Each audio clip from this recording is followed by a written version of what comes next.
大家好，我哋今日會影相。大家係關於燈籠嘅，請呢個爸爸嚟介紹啦。點整㗎？哦，我哋又請我哋嘅創作總監嚟介紹啦。點整㗎？呢個燈籠咧，用紙同埋用筷子，係咪用顏色嚟做嘅喎？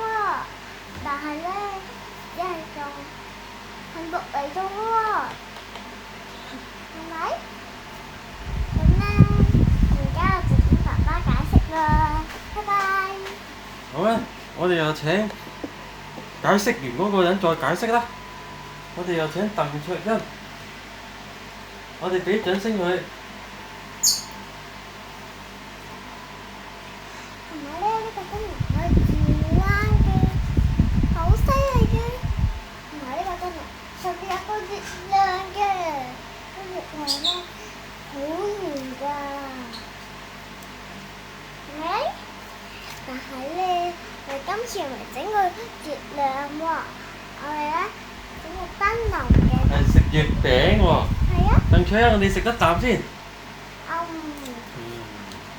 你食啦。我食晒先，我食咗月亮，你食晒？得未啊？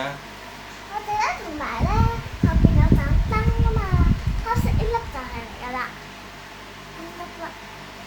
咁咧我哋咧最好就係有個加碌機啦。